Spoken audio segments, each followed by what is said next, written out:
આયશા તું માને નહીં, મને બરફમાં સિફોનની સાડી પહેરાવીને ડાન્સ કરાવ્યો હતો. બોલ. આઈ ડોન્ટ નો આયશા, પણ આમ બધાની વચ્ચે તને ઇન્ટ્રોડ્યુસ કરવી કે તું મારી વાઈફ છે, મને ઓડ લાગી રહ્યું.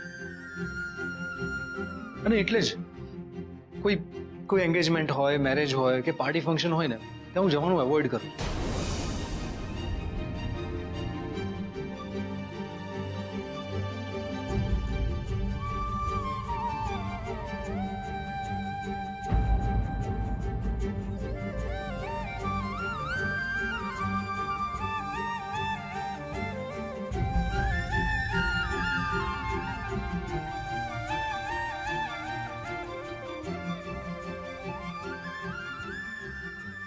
આશા, શું છે આ બધું?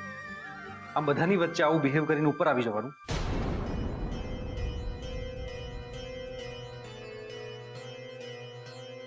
શું કરવાનું મારે? હંમેશા ખુશ રહેવાનું, બધું ઓલ રાઈટ છે, ઓલ ઇઝ વેલ એવું બિહેવ કરવાનું અને મોહરો પહેરીને ફરવાનું. મારા મનમાં શું દુઃખ છે, શું ચાલી રહ્યું છે એ કોઈએ જાણવાની કોશિશ કરી છે? અને તમારે જેમ બિહેવ કરવું હોય એમ કરી શકો, પણ આયશાએ હંમેશા મર્યાદામાં જ રહેવાનું. જો આયશા, મને પણ આ બધું નથી ગમી રહ્યું, પણ હું શું કરું? હું જાણું છું કે તારામાં કોઈ ખામી નથી, છતાં પણ દુનિયા સામે હું તને મારી વાઈફ તરીકે ઇન્ટ્રોડ્યુસ નથી કરી શકતો. એમાં હું શું કરું? તને શું લાગે છે કે હું આ બધું જાણી જોઈને કરું છું? તું આટલી એજ્યુકેટેડ છે, સ્માર્ટ છે, આપણે બંને એકબીજા માટે કરેક્ટ હોઈશું, પણ મારા માઇન્ડમાં મારી વાઈફની જે ઇમેજ છે એમાં હું તને ફિટ નથી કરી શકતો. તો એમાં હું શું કરું? તમારા હું શું કરવાનો જવાબ હવે મારી પાસે નથી, સાચે નથી.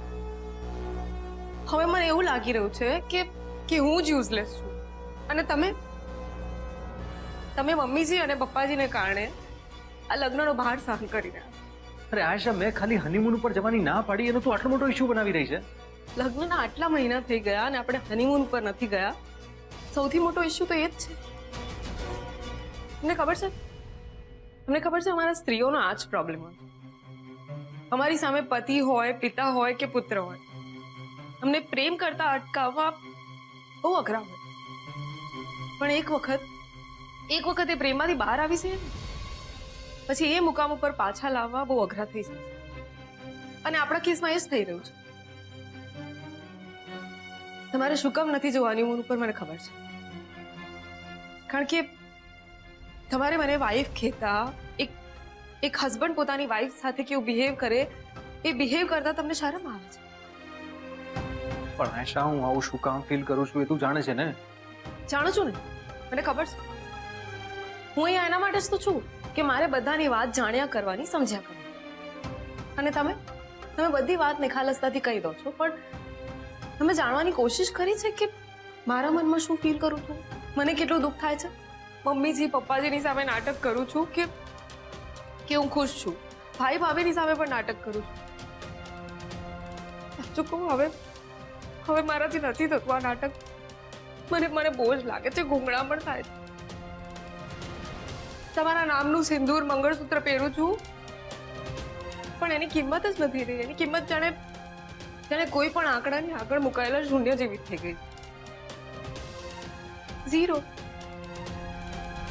પોતાની પત્નીની સાથે પત્નીની જેમ વર્તતા શરમ આવે છે. હું મારા મનને ક્યાં સુધી મનાવું કે કોઈ એક દિવસ એવો આવશે જ્યારે તમારા મનમાં મારા માટે પ્રેમ જાગશે. એક કામ કરીએ આપણે, જો તમને આ સંબંધમાં આટલી બધી ગૂંગળામણ થાય છે ને, તો આપણે આ સંબંધ તોડી નાખીએ. આયશા, આ તું શું બોલી રહી છે? બરાબર બોલું છું. નિભાવવાની ઈચ્છા બંને તરફથી હોય તો જ કોઈ સંબંધ તોડી નથી શકતો. પણ જો બંને જણા સંબંધમાં હોય અને એક વ્યક્તિને સંબંધમાં રસ જ ન હોય તો ક્યારે ને ક્યારે એનું બાળ મૃત્યુ થવાનું જ છે. અમુક વાર તો મને વિચાર આવે છે કે હું સુહાગણ પણ છું કે નહીં, કારણ કે તમે મારી સાથે તો છો પણ હંમેશા મારાથી દૂર જ છો.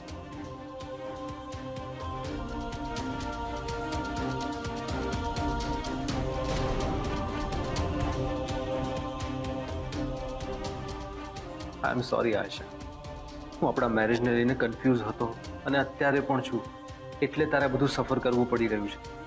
આઈ am sorry Asha. Sorry uncle, અમે અજાણતા જ આયશા ભાભીને હર્ટ કર્યા. આંટી, આયશા અને આરવ વચ્ચે કોઈ ટેન્શન તો નથી ને? ના બેટા, એમાં એવું છે ને કે આરવ એના ઓફિસના કામને લઈને એટલો બધો વ્યસ્ત રહે છે ને કે સોનુને સમય જ નથી આપી શકતો. યા અરે અમારી આયેશા બહુ સ્વમાનવાળી છે. એ તમારા કે અમારા કહેવાથી નહીં, પણ એણે એવું વિચાર્યું હશે કે આરવ જો એને એના મનથી કહે ને કે ચાલ આપણે હનીમૂન માટે નીકળીએ તો જ જઈશ એવું નક્કી કર્યું હશે. એટલે જરા કકડાઈને જતી રહી હશે પોતાના ઓરડામાં. હા, સોનુ ખૂબ જ સમજદાર છે. તમે વધારે ચિંતા ના કરો એમને લઈને. યા ઠીક છે આંટી. અંકલ, અમે લોકો શોપિંગ કરીને આપીએ. પણ બેટા નાસ્તો તૈયાર છે ને? આઈ નો આંટી, પણ જો હમણાં નાસ્તો કરીશું ને તો બપોરે પેટ ભરીને જમાશે નહીં. અને આંટી, તમને તો ખબર છે કે મારે તમારા હાથનું પેટ ભરીને ખાવું છે. અંકલ, આપણે બપોરે લંચ પર મળીએ. લંચ તમે લોકો જરા પતાવી લેજો. હું તો ઓફિસે હોઈશ ને, 2-4 મીટિંગ્સ છે, એટલે આપણે ડિનર પર ચોક્કસ ભેગા થઈએ. Okay okay uncle.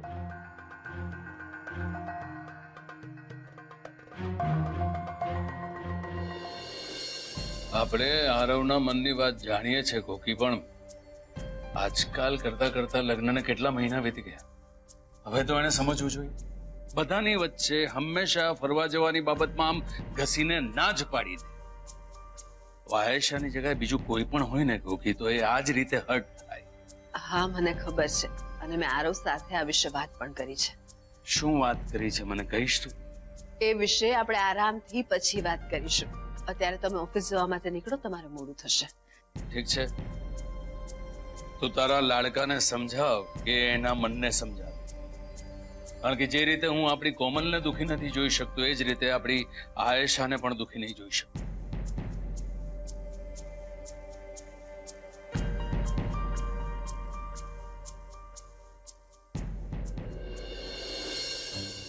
કે કોઈના ઘરની દીકરી તારા ભરોસે આ ઘરમાં આવી છે અને એ કોઈ વાતે દુખી ન થાય એ જોવાની જવાબદારી તારી છે.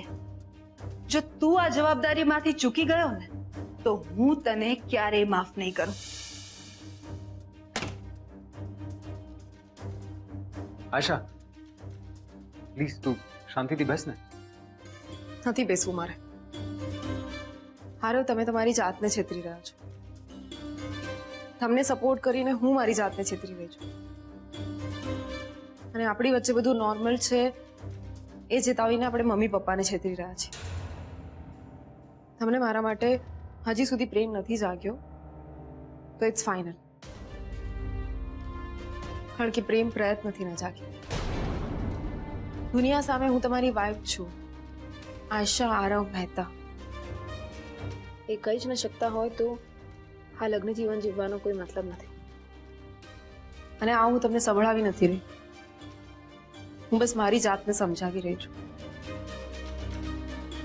કે તમારા મનમાં મારા માટે પ્રેમ જાગ્યો જ નથી તો આપણે અહીં જ અટકી જઈએ. કારણ કે મારા આત્મસન્માનના ભોગે હું અહીંયા નહીં રહી શકું. એટલા માટે જ હવે તમને કોઈ પણ વાતનું ઓકવર્ડ ફીલ નહીં થાય અને સંકોચ પણ નહીં થાય. સૌથી પહેલા હું ઋષભ અને સ્વીટીને તમારું ખરાબ ન લાગે એવી રીતે સમજાવી દઈશ કે આપણે એ લોકો સાથે કેમ નથી જઈ રહ્યા. અને પછી મમ્મી પપ્પાને પણ હું સમજાવી દઈશ કે જે સંબંધ પરાણે નિભાવવો પડે એ સંબંધ જ નથી, એ બંધન છે. એટલે એ સંબંધનો અંત તો લાવવો જ પડે.